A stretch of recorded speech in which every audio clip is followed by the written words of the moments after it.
Assalamualaikum warahmatullahi wabarakatuh. Halo pemirsa dan pendengar, apa kabar Anda hari ini? Semoga dalam keadaan sehat selalu. Senang sekali saya Wafik Asisa bisa kembali menyapa Anda dalam program Membicara Makassar Bicara. Nah pemirsa dan pendengar, kali ini kami bersama dengan tim Fajar TV berada di kantor DPRD Kota Makassar. Saya akan mengajak Anda untuk berbincang dengan salah satu anggota Dewan, khususnya di anggota Komisi A DPRD Kota Makassar. Langsung saja kita sapa Pak Abdul Wahab Tahir. Assalamualaikum Pak. Assalamualaikum warahmatullahi wabarakatuh. Apa kabar Pak hari ini? Alhamdulillah sehat. Alhamdulillah sehat ya Pak. Sebelumnya terima kasih banyak nih Pak, di sela-sela kesibukan Anda hari ini masih menyempatkan waktu untuk berbincang bersama kami di Iya. TV. Baik Pak, kami ingin menanyakan nih Pak seputar beberapa waktu terakhir ini yang juga menjadi sorotan publik terkait dengan serapan anggaran APBD di Pemkot Makassar selama 2022 yang bisa dibilang minim ya Pak ya, karena tidak sampai 50% begitu Pak. Bagaimana kemudian Pak Dewan menerima laporan dari pemerintah kota terkait dengan alasan kenapa bisa minim anggaran ini Pak? Jadi penjelasan pemerintah kota itu ya ada yang sifatnya normatif lah. Seperti misalkan ada persoalan waktu, keterlambatan waktu dan sebagainya, sehingga kemudian pekerjaan konstruksi yang membutuhkan waktu yang lama kemudian dipindahkan ke anggaran 2023. Itu lantas kedua adalah persoalan mengenai tata kelola soal tender. Nah, tender itu kemudian mengesyaratkan semua pekerjaan itu harus melalui tahapan perencanaan. Nah, problemnya kemudian hampir sebagian besar pekerjaan yang tidak dapat dilaksanakan itu karena tidak diawali dengan perencanaan yang baik, sehingga pihak WLP sebagai bagian yang ditunjuk untuk melakukan lelang, kemudian menggugurkan karena tidak memenuhi syarat itu. Berkasnya ditolak ya Pak ya di WLP? Iya, karena tidak dimungkinkan, karena semua pekerjaan yang menggunakan APBD Kota Makassar, baik itu bersumber dari PAD maupun APBN, dalam APBD postur APBD 2022 itu ditelisik dan diawasi langsung oleh lembaga penyidik maupun auditor negara, sehingga prinsip kehati-hatian itu berangkat dari itu, kemudian ya seperti itu. Dan poin ketiga adalah ya jujur saya harus akui bahwa memang ada pejabat yang tidak punya kemampuan dalam mengelola SKPD-nya, sehingga ya dia tidak bisa berbuat apa-apa selain meratapi nasibnya dalam tanda petik, sehingga anggaran itu kemudian tidak termampatkan dengan baik. Kalau fraksi Golkar sih sebenarnya selalu mengingatkan Pak Wali, baik dalam forum resmi maupun secara dialog informal, bahwa Pak, semakin banyak silpa semakin tidak menguntungkan. Karena kenapa? Kalau banyak silpa berarti ada potensi kehilangan manfaat yang dirasakan oleh rakyat Kota Makassar. Sehingga kita dorong pada pemerintahan untuk segera mengambil tindakan. Dan alhamdulillah tindakan itu dalam waktu yang tidak lama lagi beliau akan lakukan reshuffle kabinetnya.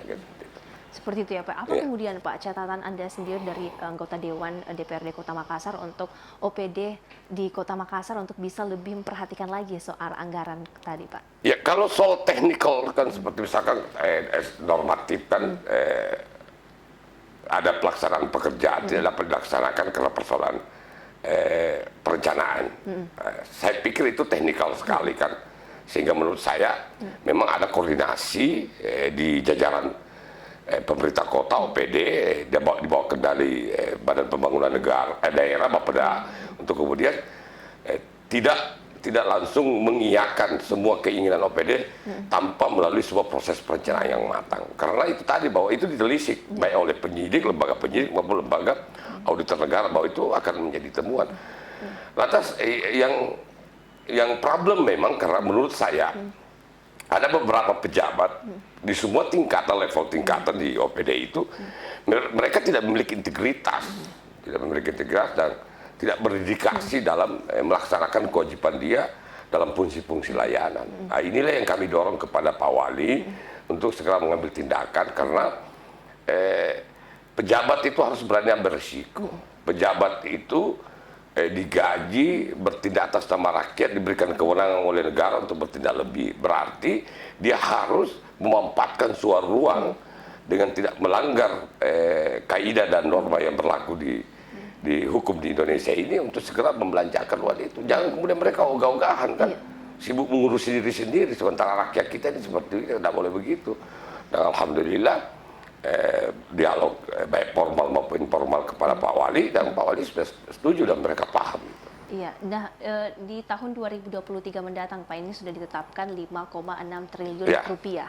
Apa kemudian harapan Anda Pak untuk Wali Kota Makassar dari segi pengawalan dari anggaran ini Pak? Ya kan kita berharap kan kita sudah tahu nih problemnya 2022, kita tahu ada kegagalan tender karena persoalan teknikal tadi seperti itu. Ada kemudian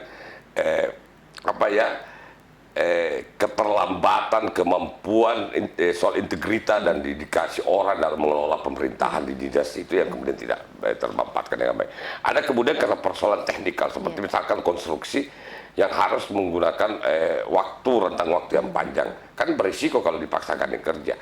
Sehingga menurut saya hal-hal itu sudah harus diantisipasi 2003. Salah satu strategi pemerintahan ini adalah melakukan tender lebih awal, tapi kita sarankan kepada Pak Wali untuk menyelesaikan dulu hal-hal yang substansi. Apa itu? Pejabat yang tidak memiliki integritas dan tidak berdedikasi dalam menata kelola dinas OPD itu tadi. Masa ada uang? Kalau ada orang, ada daerah misalkan kekurangan uang dan dia tidak bisa bekerja, itu wajar. Tapi Makassar ini uangnya triliunan kok, tidak bisa kerja kan? Gimana itu? Nah, kembali pada orangnya, dedikasinya, berdedikasi, tidak berdedikasi dan tidak punya integriti dalam pekerjaan.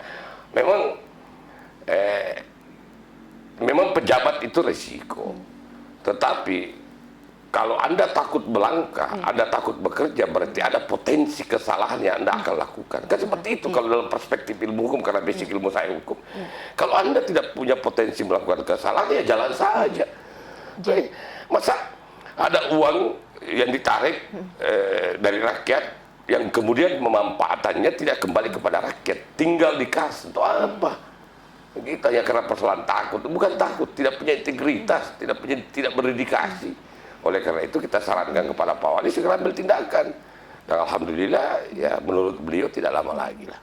Jadi yang perlu menjadi prioritas kemudian adalah pertanggungjawaban dari penanggung jawab tadi ya Pak? Iya, dinas-dinasnya. Ini dinas teknikal sekali. Ini kan dinas. Lantas dinas itu punya jajaran, punya pejabat-pejabat di bawahnya. Ada Kasubag, ada macam-macam lah. Yang kemudian secara teknikal itu mereka harus melaksanakan pekerjaan itu.